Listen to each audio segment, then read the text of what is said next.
آیت نمبر 10 سے آیت نمبر 51 تک حضرت موسیٰ علیہ السلام اور حضرت ہارون علیہ السلام کو فرعون کی طرف بھیجنے کا تذکرہ ہے، اور انہیں یہ کہا جا رہا ہے کہ فرعون سے کہو کہ اگر تم نے ہماری دعوت کو قبول نہیں کرنا تو بنو اسرائیل کو آزاد کر دو اور انہیں ہمارے ساتھ بھیج دو۔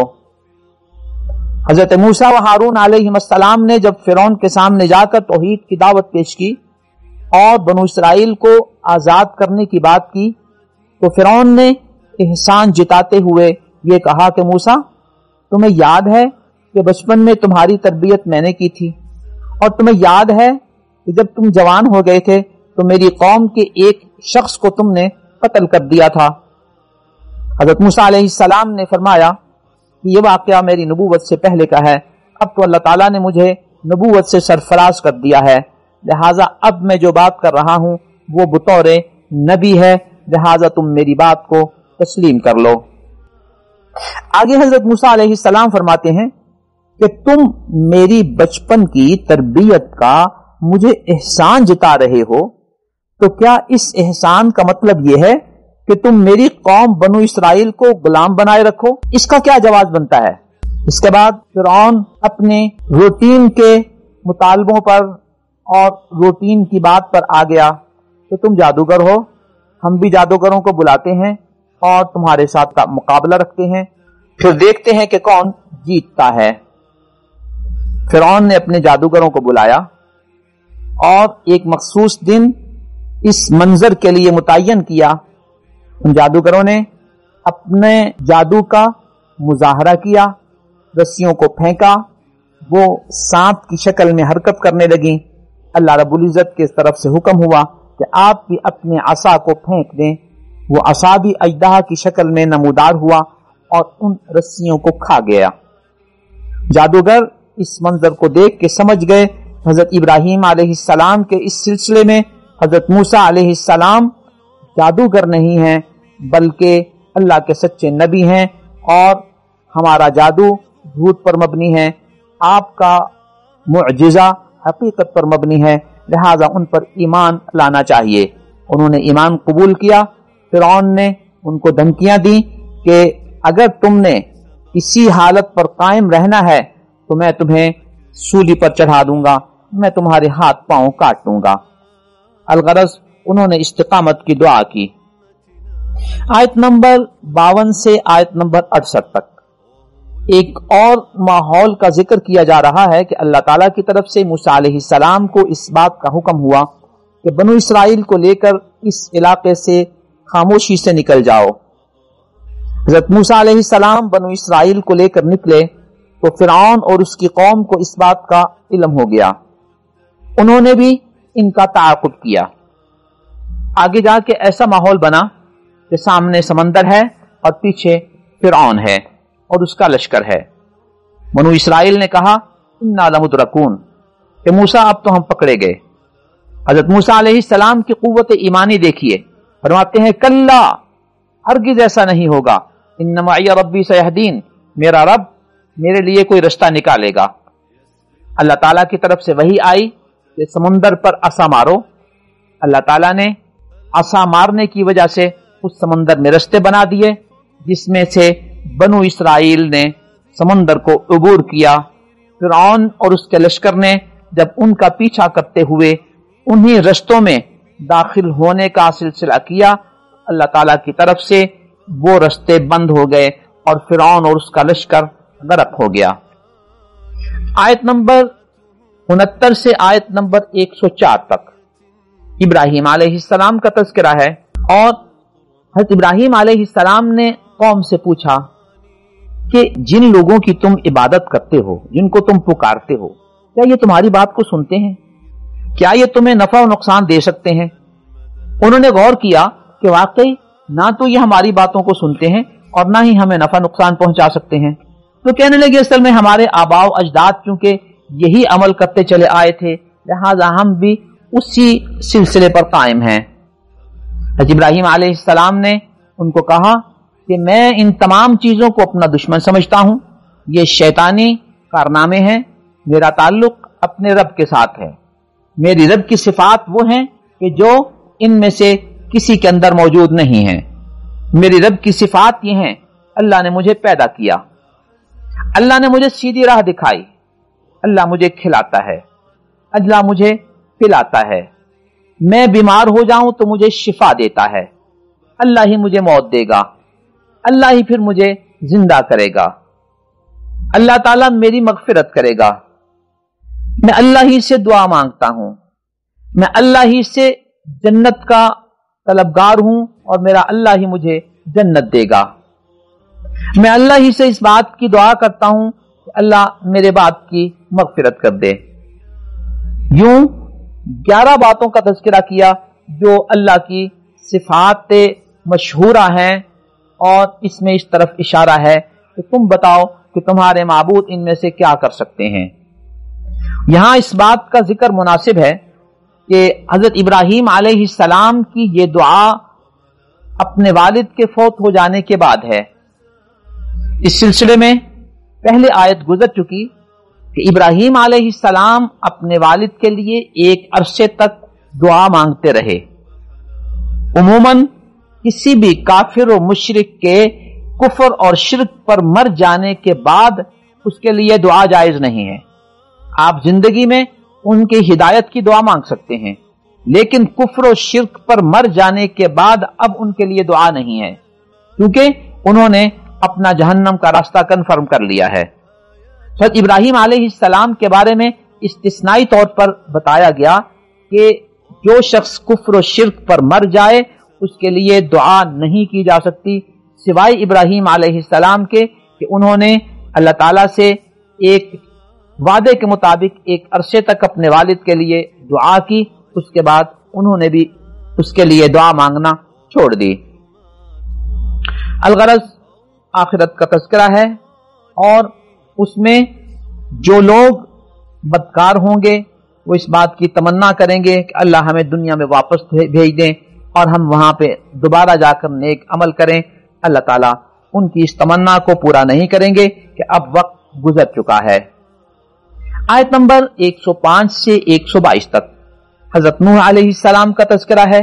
انہوں نے اپنی قوم کو دعوت توحید دی، قوم نے بیجا اعتراضات کیے، بیجا مطالبے کیے، قوم کی ہدایت سے نا امید ہو کر حضرت نوح علیہ السلام نے ان کے لیے بد دعا کی۔ اللہ تعالیٰ نے ان کو اور ان کے ماننے والوں کو نجات عطا فرمائی، اور نافرمانوں کو اللہ نے غرق کر دیا۔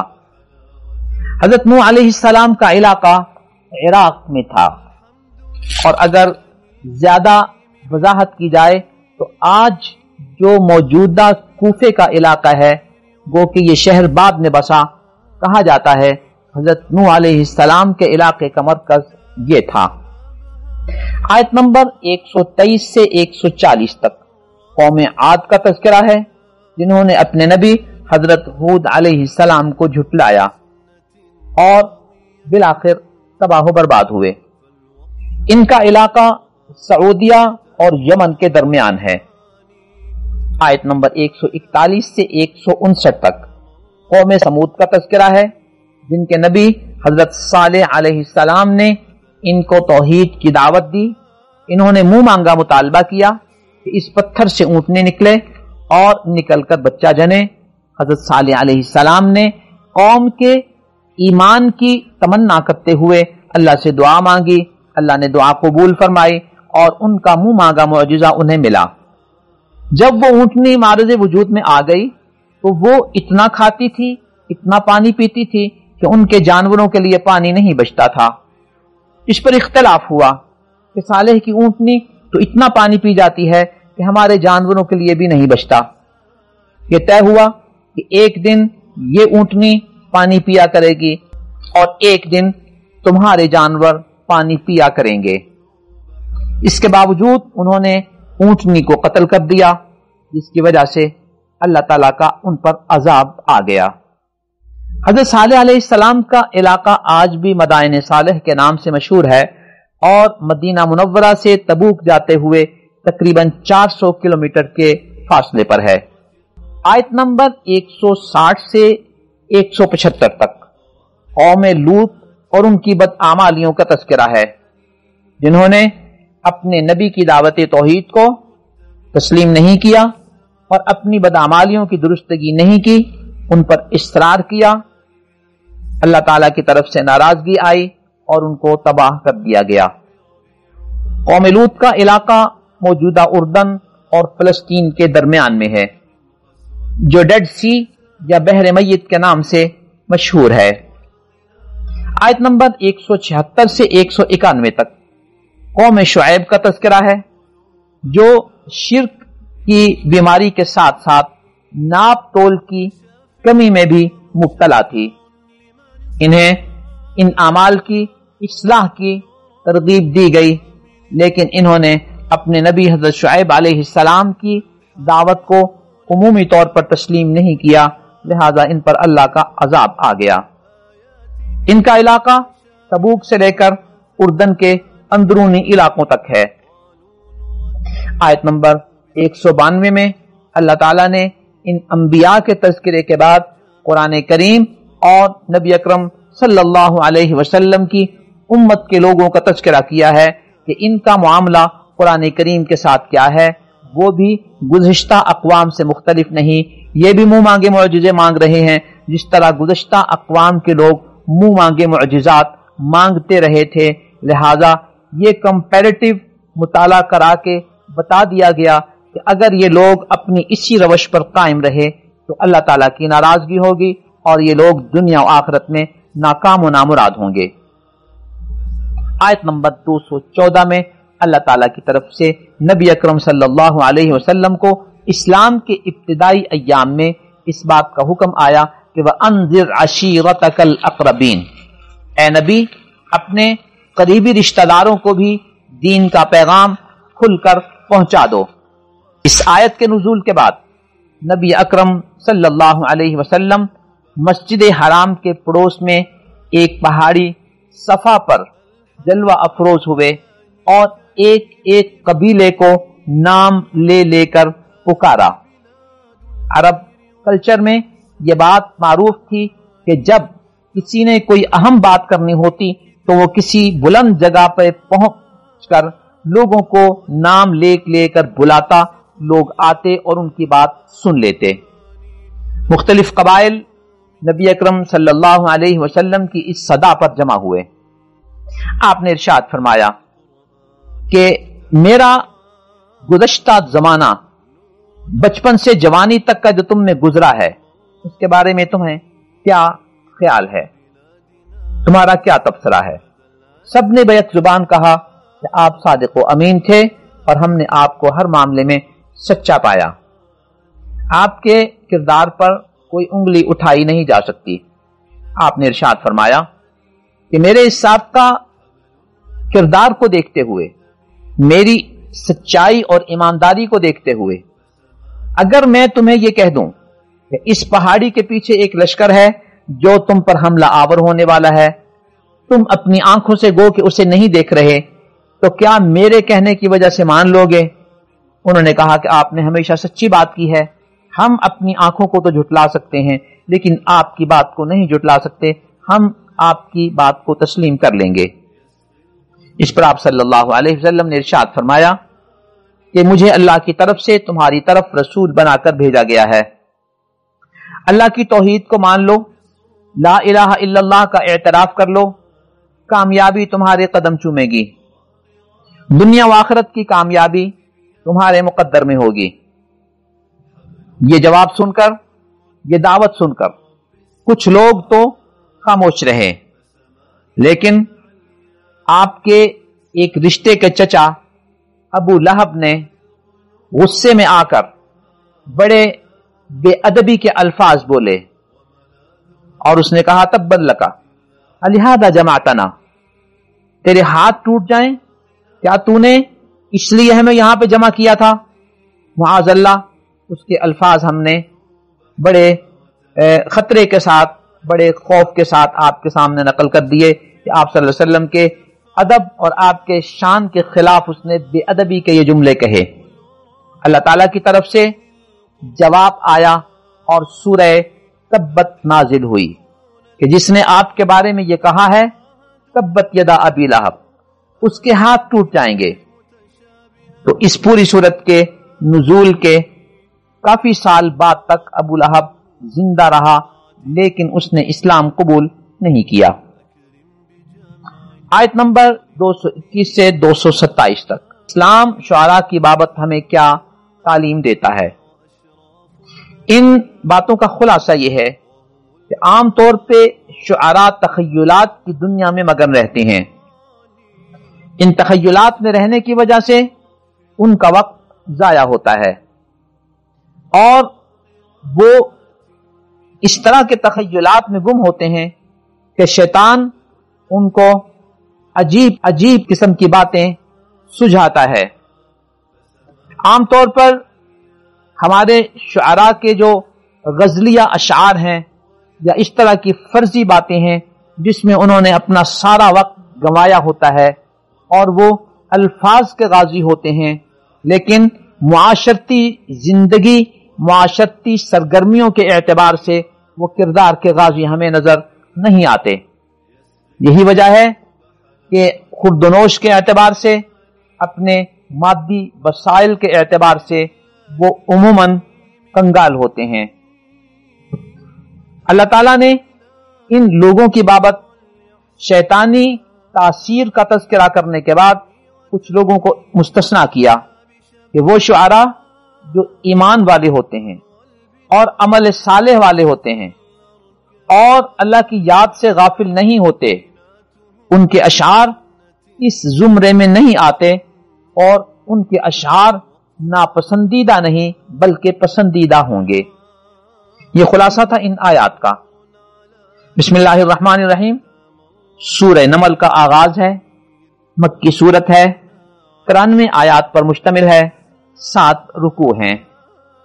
آیت نمبر 1 سے آیت نمبر 6 تک قرآن کریم کے پیغام کو ماننے والوں کی کامیابی اور نہ ماننے والوں کی ناکامی کا تذکرہ ہے۔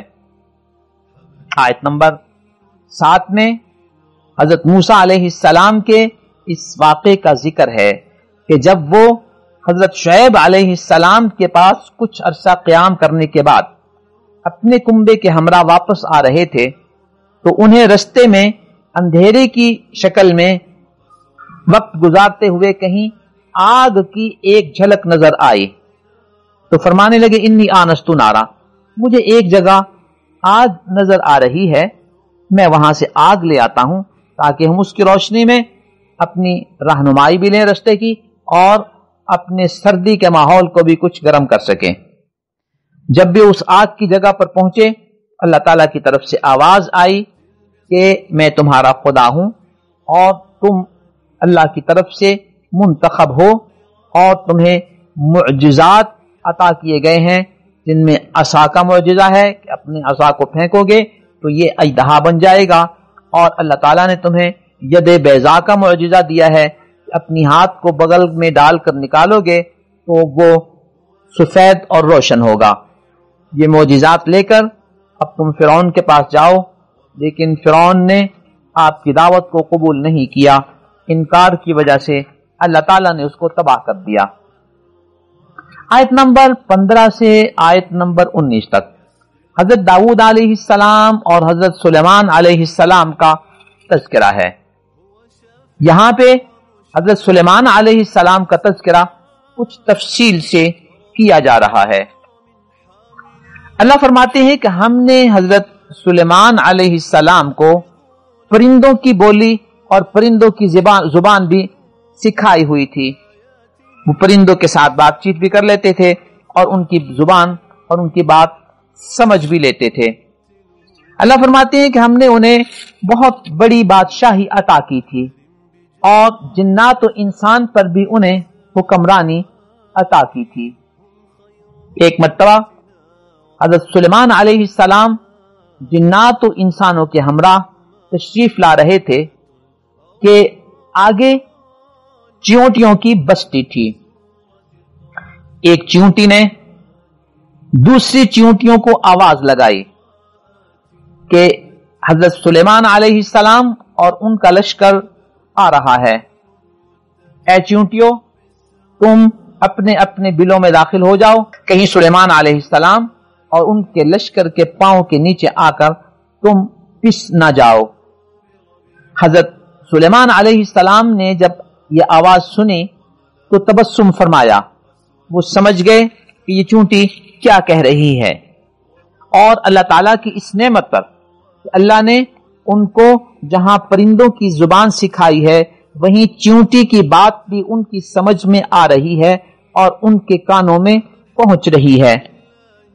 اس نعمت پر اور بقیہ انعامات پر اللہ تعالیٰ کا شکر ادا کرتے ہوئے یہ دعا فرمائی، رب اوزعنی ان اشکر نعمتک التی انعمت علی وعلی والدی وان اعمل صالحا ترضاه وادخلنی برحمتک فی عبادک الصالحین۔ اے اللہ مجھے توفیق دے کہ میں تیری نعمتوں پر تیرا شکر ادا کروں جو مجھ پر اور میری والدان پر کی ہیں، اور میں نیک اعمال کروں جس سے تو راضی ہو جائے، اور مجھے اپنی رحمت میں داخل کر اور نیک لوگوں کے ساتھ مجھے ملا دے۔ یہ مبارک دعا سورہ نمل میں موجود ہے، ہمیں اس کو یاد کرنا چاہیے اور اللہ تعالیٰ کے شکرانے کے طور پر ہمیں اس دعا کا اہتمام کرنا چاہیے۔ آیت نمبر 20 کے بعد حضرت سلیمان علیہ السلام ہی کے حوالے سے ایک اور موقف کا تذکرہ ہے کہ حضرت سلیمان علیہ السلام نے اپنی بادشاہی اور اپنی قوم کا جب جائزہ لیا تو دیکھا کہ ہدہد پرندہ وہاں پہ موجود نہیں ہے۔ ارشاد فرمایا کہ باقی سب تو موجود ہیں لیکن یہ ہدہد نظر نہیں آ رہا، وہ غائب ہے۔ آگے فرمایا کہ بلا اجازت اس کے جانے پر میں اسے سخت سزا دوں گا یا اسے ذبح کر ڈالوں گا، یا پھر یہ ہے کہ وہ غائب ہونے کا کوئی جائز عذر میرے سامنے پیش کرے۔ اللہ فرماتے ہیں کہ تھوڑی دیر ٹھہرے تھے کہ ہدہد پرندہ آ گیا اور آ کر کہنے لگا کہ میں نے ایک ایسی چیز دیکھی ہے جو آپ نے نہیں دیکھی۔ میں نے اڑتے ہوئے سبا قوم کو دیکھا جس کی کیفیت یہ ہے کہ وہاں ایک عورت حکمران ہے اور اس کو بہت بڑی بادشاہی دی گئی ہے اور اس کا بہت بڑا عرش اور تخت ہے۔ میں نے اس عورت کو اور اس کی قوم کو اس حالت میں پایا ہے کہ وہ سورج پرست ہیں اور اللہ کے علاوہ سورج کی عبادت کرتے ہیں۔ شیطان نے ان کے اس عمل کو ان کے لیے مزین کر دیا ہے اور انہیں سیدھے راستے سے روک دیا ہے، جس کی وجہ سے وہ صحیح راستے پر نہیں چل رہے۔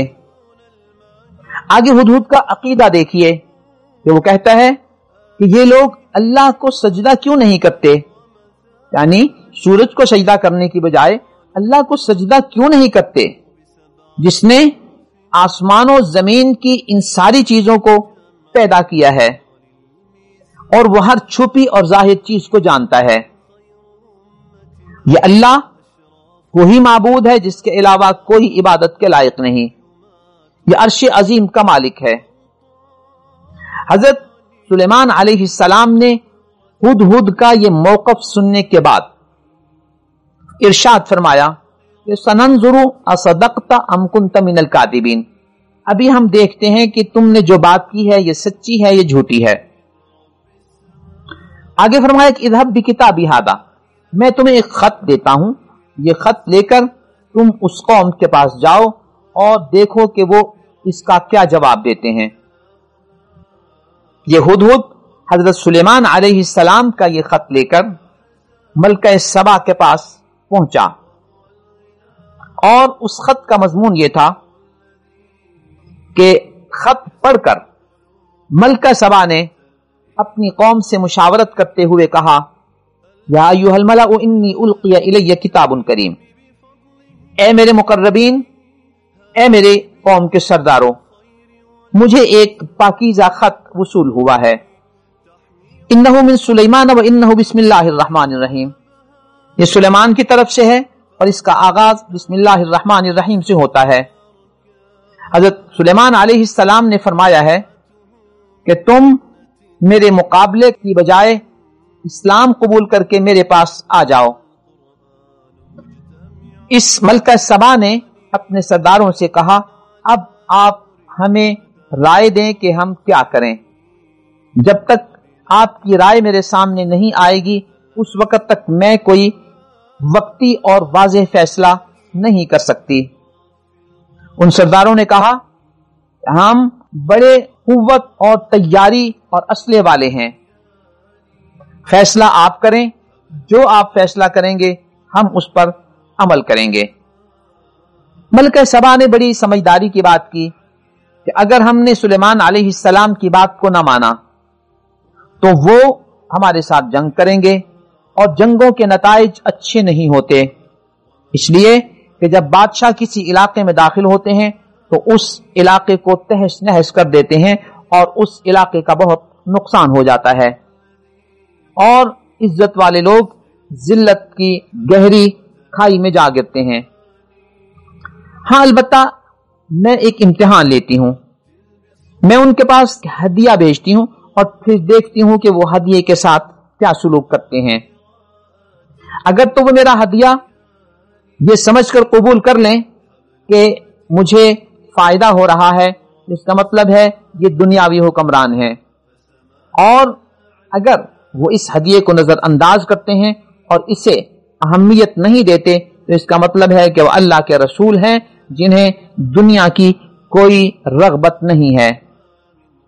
جب وہ ہدیہ حضرت سلیمان علیہ السلام سے قریب ہوا اور پہنچا تو آپ نے فرمایا کہ جو کچھ اللہ نے مجھے دیا ہوا ہے وہ تمہارے اس گفٹ سے بہت بہتر ہے، یہ گفٹس وغیرہ کو دیکھ کر تم لوگ خوش ہوتے ہو، مجھے اس سے کوئی خوشی نہیں۔ پھر اس ہدہد سے کہا کہ جاؤ اور جا کر اس ملکہ سبا کو پیغام دے دو کہ ہم ایسا لشکر لے کر تم پر حملہ آور ہوں گے کہ انہیں اس کا مقابلہ کرنے کی ہمت نہیں ہوگی، اور ہم انہیں اس علاقے سے نکال باہر کریں گے۔ اس کے ساتھ ہی ساتھ حضرت سلیمان علیہ السلام نے ایک اور حکمت پر مبنی انداز اختیار کیا تاکہ جنگ کے بغیر مسائل حل ہو جائیں۔ اپنے سرداروں سے کہا کہ اس ملکہ سبا کا تخت اور عرش کون میرے پاس لا سکتا ہے قبل اس سے کہ وہ میرے پاس مسلمان ہو کر آئے۔ ایک جن نے کہا کہ میں اس کا تخت اور عرش اٹھا کر لاؤں گا، وقت اتنا لگے گا کہ آپ کی اس مجلس کے برخاست ہونے سے پہلے میں اس کا تخت آپ کے پاس حاضر کر دوں گا، اور مجھے اپنے اس وعدے پر اعتماد ہے، میں ایمانداری کے ساتھ اتنے وقت میں لے آؤں گا۔ اللہ فرماتے ہیں کہ ایک اور شخص حضرت سلیمان علیہ السلام کی قوم میں تھا جسے اللہ تعالیٰ نے خاص علم دیا ہوا تھا۔ اس نے کہا کہ میں آپ کے پاس اس ملکہ سبا کا عرش حاضر کر دیتا ہوں آپ کے پلک جھپکنے سے پہلے۔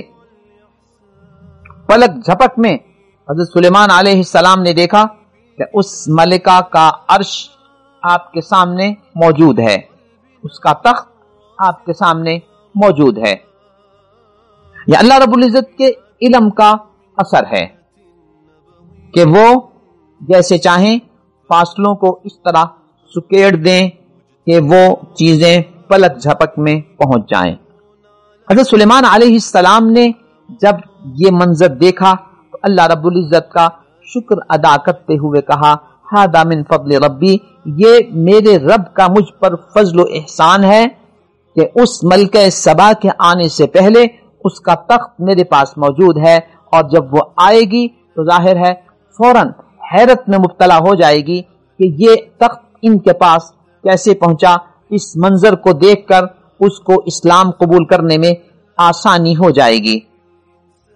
یہ ھذا من فضل ربی کا مبارک جملہ اچھے معنی پر مشتمل ہے، ہمیں بھی اچھے مفہوم و معنی کے اعتبار سے اسے بولنا چاہیے، پڑھنا چاہیے اور لکھنا چاہیے.